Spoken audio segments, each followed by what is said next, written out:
بسم الله الرحمن الرحيم. السلام عليكم ورحمة الله وبركاته. نحمده ونصلي ونسلم على رسوله الكريم. اما بعد. گرانو قدرمنو محترم اوریدونکو، ستاسو دعاګانو محتاج محمد داود عابد ستاسو پدران خدمت کی یو ځل بیا حاضر شوم. قدرمنو، نن ورځ دا ډیره یو عظیمه ورځ ده. نن د تاریخ هغه ورځ ده په کومه ورځ باندې چې رب العالمین مونږ او تاسو مسلمانانو له ازادي را کړې وه. قدرمنو، نن هغه ورځ ده د کومې ورځې نه چې زمونږ یو قومي تاریخ شروع شوی دی، د کومې ورځې نه چې زمونږ د تاریخ د یو نوی باب ابتدا او آغاز شوی دی. همدغه وجه ده که یو اړخته نن ورځ مونږه خوشحالي نمانځو، نو بل اړخته مونږ له پکار دي چې د رب العالمین شکر ادا کو، د الله تبارک و تعالی شکر ادا کو چې رب العالمین مونږ او تاسو له د ازادۍ دغه عظیم نعمت را کړی دی. دا خبره یاد ساتل پکار دی چې ازادي دا د رب العالمین یو عظیم نعمت دی، او هر یو نعمت باید چې د هغې شکر ادا کړی شي. هر یو نعمت باید چې د هغې له وجې په مونږ او تاسو کومې ذمهدارۍ راځي چې مونږ او تاسو د هغه ذمهدارو احساس وکړو او هغه ذمهدارۍ ترسره کړو. قدرمنو، زمونږ اسلاف او زمونږ بزرګان چې دي نو هغې د دې وطن او د دې ازادۍ د حاصلولو دپاره قربانۍ ورکړي دي. او زمونږ او ستاسو دا ذمهداري ګرځي چې دا کوم وطن په قربانو باندې آزاد شوی دی چې مونږ او تاسو د دغه خپل وطن حفاظت وکړو، د دغه خپل وطن د جوړولو او د دې د ترقۍ دپاره خپل کردار ادا کړو. محترمو، د ازادۍ د عظیم ورځ چې رب العالمین مونږ او تاسو له راکړې ده، دغه ورځ په مونږ او تاسو باندې یو څو ذمهدارۍ راچوي چې مونږ او تاسو د هغه ذمهدارو احساس وکړو، هغه ذمهدارۍ ترسره کړو. کوشش کوم چې تاسو سره د دغه ورځې او د دغه ازادۍ مونږ او تاسو ته راکړې شوي هغه کم احساسات دي او کمې ذمهدارۍ دي چې هغه ذمهدارۍ زه تاسو ته بیان کړم په دغه غرض چې مونږ او تاسو د دغه ذمهدارو احساس وکړو، دغه ذمهدارۍ سرته ورسو. محترمو، دا عظیم ملک پاکستان چې کله رب العالمین مونږ او تاسو له راکړو، مونږ او تاسو آزاد ژوند تیرو، د دې پاکستان د ازادۍ له وجې به مونږ او تاسو چې کومې ذمهدارۍ راځي نو د ټولو ناول ذمهداري دا ده چې په دغه ازادۍ باندې مونږ او تاسو د رب العالمین شکر ادا کړو. ازادي دا د رب العالمین نعمت دی، او په هر نعمت باندې د رب العالمین شکر ادا کول پکار دی. د ازادۍ په دغه عظیم ورځ باندې زمونږ او ستاسو لومبنۍ ذمهداري دا ګرځي چې مونږ د رب العالمین په دې نعمت باندې د هغه شکریه ادا کړو چې رب العالمین مونږ او تاسو له د آزاد وطن را کړی دی. ازادي یقینا چې دا یو ډیر لوی نعمت دی. رب العالمین یو قوم په ازمایش کې اچي نو هغه د غلامۍ ژوند هغې له ورکي، او کله چې یو قوم د ازمایش نه اوباسي، د مصیبت نه اوباسي، نو هغې له ازادي ورکي. د کم قوم نه چې ازمایش ختم شي، مصیبت ته ختم شي، غلامی ته ختم شي، دا د الله پاک ډیر لوی نعمت د دغه قوم دپاره. د دغه نعمت تقاضا ده چې بنده د رب العالمین د وړاندې خپل سر ښکته کړي او شکر ادا کړي د دغه نعمت چې ای ربه تا مونږ له دا دومره عظیم نعمت را کړی دی. په دې سلسله کې د جناب حضرت موسی علیه السلام یو انتهایی سبق آموز مثال زه تاسو ته بیانوم. عبدالله ابن عباس رضی الله تعالی عنهما فرمایي چې کله رسول الله صلی الله علیه وسلم مدینه منورې ته تشریف راوړو نو نبی علیہ السلام وکتل چې یهود د عاشورې د ورځې روژه نیسي. نبی علیہ السلام مبارک د هغې نه تپوس وکړه چې تاسو دا روژه د عاشورې د ورځې ولې نیسئ؟ هغې ورته وی چې یاره جي دا د عاشورې ورځ دا هغه عظیمه ورځ ده په کومه باندې چې رب العالمین حضرت موسی علیه السلام او د هغه قوم ته د فرعون نه نجات ورکړی. په دغه ورځ باندې رب العالمین فرعون او د هغه قوم غرق کړي.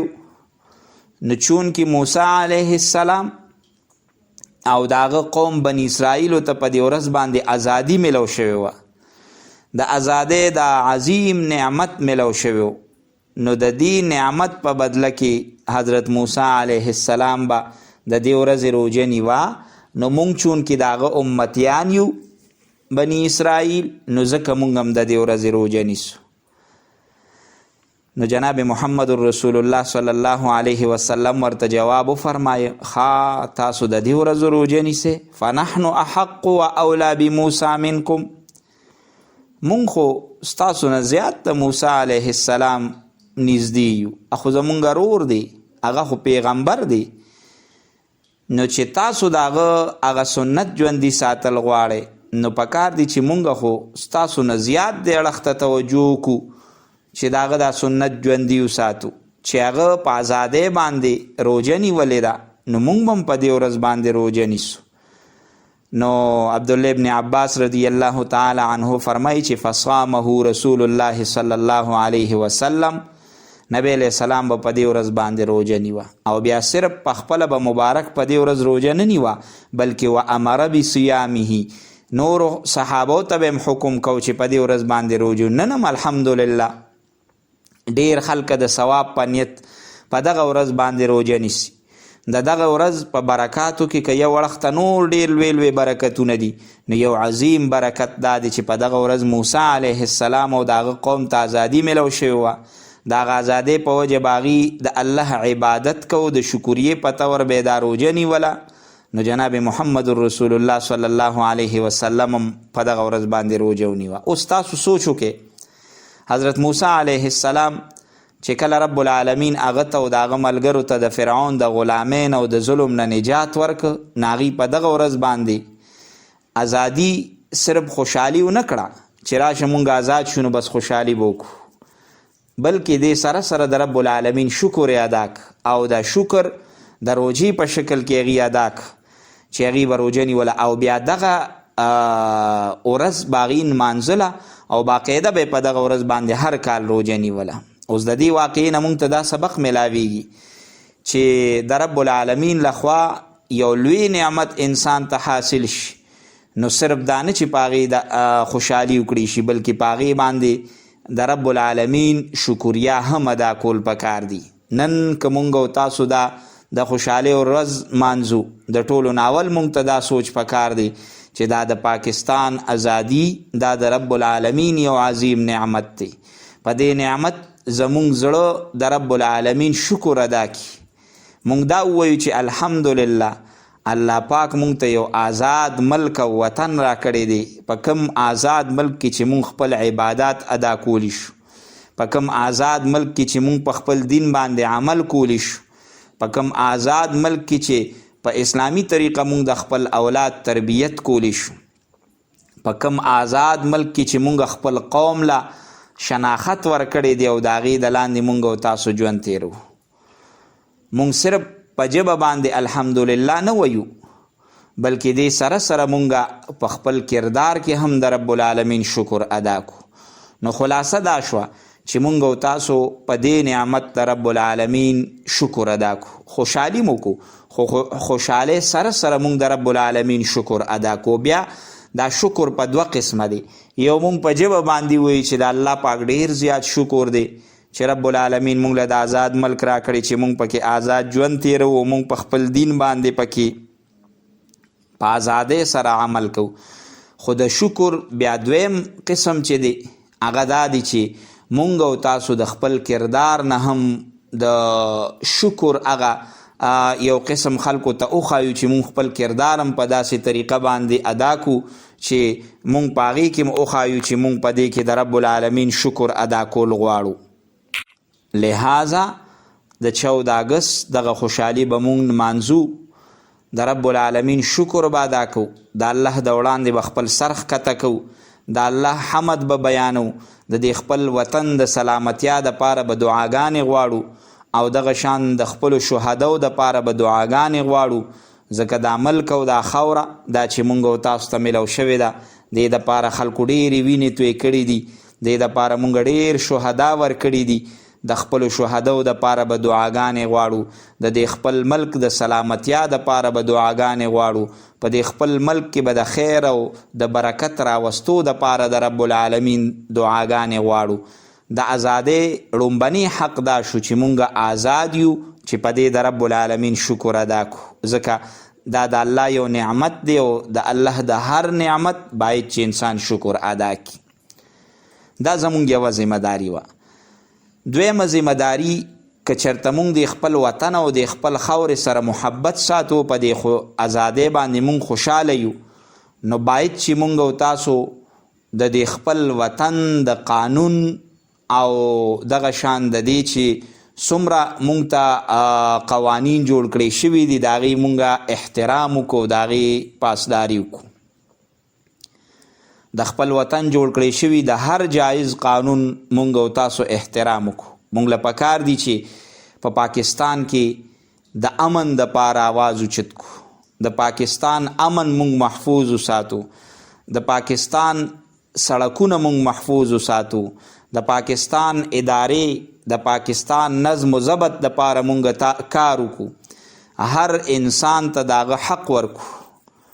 تاسو چېرته سوچ کړی دی چې دا د ټریفک قوانین چې څومره په دې ملک کې جوړ کړی شوي دي دا صرف یو قانون نه دی، بلکې په دې چې کله انسان عمل کوي نو په دې کې زمونږ او ستاسو د جان او د خپل ذات حفاظت دی. دا د ملک قانون چې دا د ټریفک جوړ شوی دی دا د څه دپاره جوړ شوی دی؟ دا خپل هغې د خوشحالولو دپاره او دغه شان د بدماشۍ دپاره نه دی جوړ کړی، بلکې دا د معاشرې د افرادو د مال او د جان د حفاظت دپاره جوړ کړی شوی دی. دا مونږ چې په خپل گاډي کې ناست یو او د روانېدو انتظار کوو، دا قانون چې مونږ او تاسو دپاره جوړ شوی دی نو دا زمونږ د فایدې دپاره دی، پکار دی چې مونږ د دې قانون حفاظت وکړو. دغه شان د ملک د نورو قوانینو احترام وکړو، څومره ناجایز سفارشونه دي مونږ د هغې نه ځان وساتو، د رشوت نه ځان وساتو، د غلطو لارو د اختیارولو په ځای مونږ جایز لار اختیار کړو، مونږ د انصاف دپاره آواز اوچت کو، مونږ د میرټ او د اعتماد مضبوطولو دپاره آواز اوچت کو، مونږ د سرکاري او دغه شان د عوامي املاکو حفاظت وکړو. هر ځای کې چې یو څیز ملاویږي زمونږ کمزوري سوي یاره جي بس سرکاري مال دی وی خورئ نه، د سرکاري املاکو حفاظت پکار دی او دغه شان د عوامي املاکو چرته عوامي مال یو ځای کې پروت دی نو هغه خپل مال مه ګڼه، بلکې د هغې حفاظت وکړه چې دا د یو چا حق دی چې هغه ته ورسي. محترمو، مونږ به په خپل دننه بدن کې دا سوچ پیدا کوو چې دا قانون صرف د نورو خلکو دپاره نه دی، دا زما دپاره هم دی. هر یو انسان دا عهد وکړي چې زه به د قانون پاسداري کوم، زه به د قانون پابندي کوم، که بل سړی یې کوي او که نه کوي. مونږ کې لوی خرابي څه ده؟ یاره جي بس هېڅوک هم خیال نه ساتي، نو مونږ یې ولې وساتو؟ دا به مونږ نن عهد کوو چې که څوک د قانون خیال ساتي او که نه ساتي زه به ساتم. نو چې کله انسان د قانون خیال وساتي د معاشرې ډېرې خرابۍ هغه به پخپله ختمې شي. قدرمنو، مونږ د یو ښه باشنده، د یو ښه د وطن د اوسیدونکي انسان دا عادت وي چې هغه به د خپل وطن د قانون پاسداري کوي، د وطن د قانون به خیال ساتي. لہذا وطن سره د محبت عملی اظهار دا دی چې مونږ د خپل وطن او د خپل ملک هر جایز قانون چې دی هغه ومنو، د هغې احترام وکړو او د هغې پابندي دا خپله ذمهداري وګرځو چې یاره دا زما ذمهداري ده، که بل سړی د دې خیال ساتي او که نه ساتي زه به ساتم. راځئ چې نن د ازادۍ په دې عظیم ورځ باندې مونږ د خپل وطن په ازادۍ باندې نه صرف خوشحالي منو کو، بلکې د دې خپل وطن د بهترۍ دپاره مونږ یو عهد وکړو چې مونږ به د دې خپل وطن د هر جایز قانون احترام کو، مونږ به د نورو خلکو د حقوقو خیال ساتو، نظم و ضبط به د خپل ژوند حصه ګرځو، او دې سره سره به مونږ او تاسو د یو پرامن پاکستان، د یو مضبوط پاکستان د جوړولو دپاره هر قسمه کوششونه چې زمونږ نه کیږي مونږ او تاسو به ادا کوو. دا د دې ازادۍ یو دویم پیغام او ذمهداري ده چې زمونږ او ستاسو په سر پرته ده چې مونږ او تاسو د ملک د هر قانون پاسداري وکړو. قدرمنو، درېیمه ذمهداري چې کومه زمونږ او ستاسو په سر راځي نو هغه دیانت دی. د وطن جوړېدل دا صرف په لوی لوی منصوبو باندې او په لوی لوی بلډینګونو باندې او د لوی لوی ادارو په قیام باندې نه کیږي، بلکې د وطن اصل تعمیر دا د انسان د کردار نه کیږي. یو مضبوط ملک د هغې بنیاد دا د هغې د اوسیدونکو خلکو دیانت، امانت، محنت او ذمهدارۍ باندې قایم وي. که چېرته موږ د خپل وطن مضبوط او خوشحاله او باوقاره لیدل غواړو، موږ له پکار دي چې په خپل روزمره ژوند کې دیانتداري اختیار کو. موږ له دا پیژندل پکار دي چې هر انسان که هغه په وړه عهده دی او که هغه په غټه عهده باندې دی، هغه په خپل کار کې اخلاص او امانت پیدا کی، هغه هر وخت د اخلاص او د امانت سره ژوند تیری. عمده د خپل وطن اصل تعمیر دی.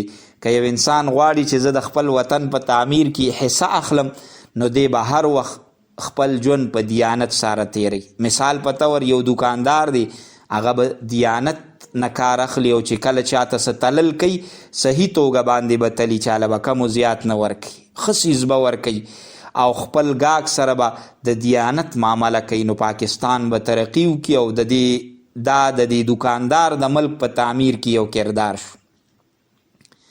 یو استاذ چې هغه کله خپل طالب علم ته کتاب ښیي، نو صرف کتاب پورې به علم محدود نه ګڼي، بلکې دی به خپل محنت کوي، دی به اخلاص سره او ذمهدارۍ سره د هغه د تعلیم سره سره د هغه د تربیت هم خیال به ساتي. نو دا د دې استاذ د پاکستان په خسته کېدو کې یو کردار شو. یو مزدور دی، هغه مزدوري کوي، نو کلم چې دی مزدوري کوي نو دا محنت مزدوري به ښه په دیانت سره کوي، په خپل کار کې به څه کوتاهي نه کوي، د حلال رزق د ګټلو به کوشش کوي. دا د وطن په تعمیر کې یو حصه ده چې په دې انداز دی اچولی شي. یو سرکاري ملازم چې هغه کله ملازمت کوي، نو دی به د خپل منصب امانت وګڼي، د رشوت نه به ځان ساتي او چا سره د ظلم زیاتی نه به ځان ساتي، خپل ذمهدارۍ هغه به پوره په پوره باندې ادا کوي، خپل دفتر ته به په خپل وخت باندې ځي او دغه شان تر اخره پورې به خپل ذمهدارۍ او خپل ډیوټي تر سره کوي. نو دا د ملک په تعمیر کې یو کردار شو. یو سوداګر چې هغه سوداګري کوي، دی به حلاله ګټه کوي، د حرامو نه به ځان ساتي، په خپلو معاملاتو کې به رښتونوالی اختیاري، د خلکو سره به انصاف کوي. دا دی د پاکستان په تعمیر کې خپل یو کردار ادا کوي. یو ډاکټر چې کله ډاکټري کوي، دی به د خپل مریض سره په اخلاص باندې مخامخ کیږي. یو وکیل چې وکالت کوي، نو دی به د حق او د انصاف تقاضې مخې ته ایږدي. یو صحافي چې صحافت کوي، هغه به د رښتیو لمنه نه پرېږدي، هغه به د خپلو ذمهدارو خیال ساتي، د ذمهدارۍ په انداز باندې به هر یو خبر وړاندې رسوي. یو طالب علم چې هغه کله طالب علم شي، نو دی به محنت کوي، دیانت سره به دی تعلیم حاصلی. د یو کور سربراه هغه به د خپل اهل و عیال په حقوقو او په ذمهدارو کې کوتاهي نه کوي، هغې کې به د امانت خیال ساتي. دا ټول خلک چې دي، هر سړی د خپل ملک په تعمیر او ترقۍ کې خپل کردار ادا کولی شي. خو که چېرته دی کوشش مونږ کې به دا احساس به مونږ په خپل ځان کې پیدا کوو چې زمونږ دا ژوند د دې هره حصه دا د خپل وطن د پایدار او د کامیابۍ او د تعمیر او ترقۍ دپاره یو اهمه لار ګرځېدی شي. خو که چېرته مونږ کوشش قدرمنو دا ملک دا صرف په پارلیمنت باندې نه جوړیږي، دې کې شک نشته دی چې د ملک په تعمیر او ترقۍ کې د ټولو نه لوی کردار دا د پارلیمنت دی. خو د دې نه علاوه صرف د ملک ترقي په پارلیمنت کې نه ده، بلکې دا ملک چې تعمیر او ترقی کوي او دا ملک چې جوړیږي نو دا په بازار کې هم جوړیږي، دا په مدرسه کې هم جوړیږي، دا په سکول او په دفتر کې هم جوړیږي، دا په کور او په جومات کې هم جوړیږي. خو که چېرته مونږ په دې څیزونو کې د امانت خیال وسات، بازار کې د امانت خیال ساتي، د ملک په ترقۍ کې کردار ادا کې، په مدرسه او سکول کې د امانت خیال ساتي، د ملک په ترقۍ کې کردار ادا کې، په مسجد او په کور کې د امانت او د دیانت خیال ساتي، نو دا د ملک په ترقۍ کې ته یو قسم کردار ادا کې. هر سړی دروغ پرېږدي، رښتیا شروع کړي، هر دکاندار تلل په صحیح توګه باندې وکړي، هر ملازم د وخت پابندي وکړي، هر استاز په اخلاص باندې پړهایي کوي، هر سوداګر حلال رزق ګټلو ته ترجیح ورکوي. په ظاهر دا مونږ ته وړې وړې خبرې ښکاري، لیکن دا ټول څیزونه چې را یوځای شي نو همدې سره د ملک ترقي کیږي. همدغه وجه ده چې شریعت مونږ او تاسو ته د دې حکم کوي، او دا حکم صرف پارلیمنت ته نه دی بلکې دا په بازار کې اوسیدونکي او دغه شان په مدرسه کې درس کوونکي او په دفتر کې کار کوونکي او په مسجد کې امامت کوونکي او منځ کوونکي ټولو دپاره دا حکم دی. قرآن کې رب العالمین فرمای ان الله یأمرکم ان تؤدوا الامانات الى اهلها. رب العالمین تاسو ته حکم کوي چې تاسو امانتونه د خپل حقدارانو ته ورسوئ. راځئ چې نن د ازادۍ په دغه عظیم ورځ باندې دا واده وکړو چې مونږ په کوم ځای کې هم یو د کم کار سره هم وابسته یو، مونږ به د دیانت خیال ساتو، دیانتداری امانتداری دا به خپل شعار ګرځو، مونږ به د خپل ذمہدارۍ بوج نه بلکې د وطن د خدمت ذریعه ګرځو، مونږ به حلال رزق ګټو، مونږ به په امانت کې خیانت نه کوو. همدغې وجې سره به زمونږ او ستاسو دا خپل ملک چې دی دا به په ډېر ښکلي انداز باندې الله پاک د تعمیر او ترقۍ په لار باندې روان کړي. محترمو، د دغه ورځې یو عظیمه ذمہداري زمونږ او ستاسو په سر باندې دا ده چې مونږ د اسلام د شعایرو تعظیم وکړو، د ارکان اسلام پابندي وکړو. شریعت مونږ او تاسو ته د یو څو څیزونو حکم فرمایي چې دا څیزونه ستاسو د ژوند هغه لار ده، که چېرته تاسو دا اختیار کړه نو ستاسو ژوند به د شریعت په رڼا کې شي. نبی علیہ السلام هغه په حدیث کې جمع کړي، هغې ته مونږ ارکان اسلام وایو. نبی علیہ السلام فرمایي بنی الاسلام علی خمس شهادت ان لا اله الا الله وان محمد رسول الله واقام الصلاة وایتاء الزکاة والحج وصوم رمضان.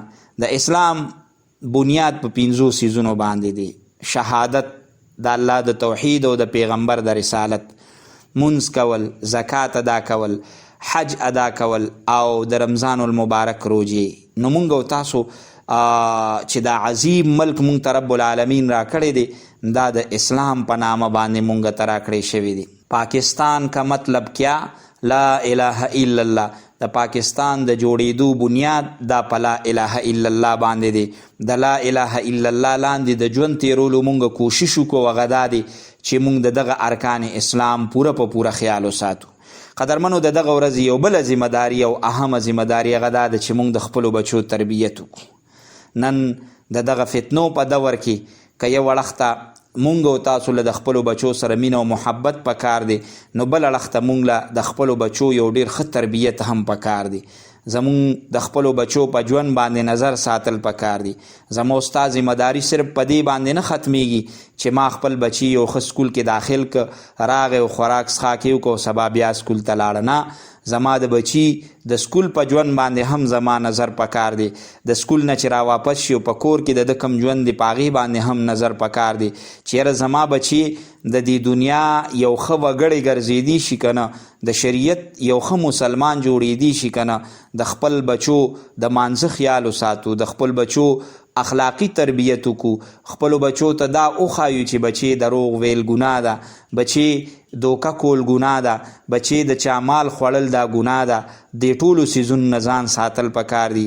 خامخا خپلو بچو په تربیت کې مونږ او تاسو کردار ادا کو. خپلو بچو ته وښایو چې بچې د ورځې 15 وخته مونځ دی، دا نه فرض دی، دا نه واجب دی، په دې طریقه باندې ادا کیږي. دا ټول مونږ او تاسو ته شریعت حکم کوي.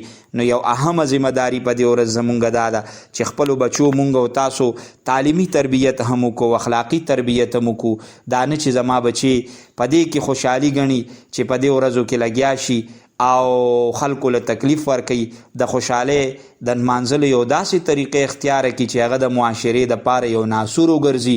زما بچې بد اخلاقه شي، زما بچې بد کرداره شي، زما بچې د خپل مشر خیال نه ساتي، زما بچې په خپل کشر باندې شفقت نه کوي، زما بچې په عملی میدان کې قدم کیږدي نو د انصاف او دغه شان د دیانت خیال نه ساتي، د امانت خیال نه ساتي. نه، خپل بچي د هغې مونږ ښه طریقې سره تربیت وکړو چې هغه د معاشرې یو ښکلی انسان جوړ شي او هغه زما او ستا شناخت وګرځي چې ما او تا د هغه د وجې نه خلک پیژني. زما بچې که زما او ستا د سر اوچتېدو د سترګو اوچتېدو باعث نشي ګرځي چې کم از کم زما او ستا د بدنامۍ باعث ونه ګرځي. د خپلو بچو تربیت دا هم د ازادي دغه ورځ مونږ او تاسو ته راښایي چې د خپلو بچو په ښه طریقه باندې تربیت وکړي چې د دغه خپل ملک په تعمیر و ترقۍ کې هغوی هم خپل کردار ادا کړي. قدرمن د پروګرام وخت پای ته رسي. انشاءالله العزیز وړاندې پروګرامونو کې به بیا تاسو سره حاضري کیږي. تر یو بل پروګرامه ستاسو لخوا اجازه اخلم چې هر ځای کې الله مراته قدرمن او خوشحال لره. د لوی الله په امان.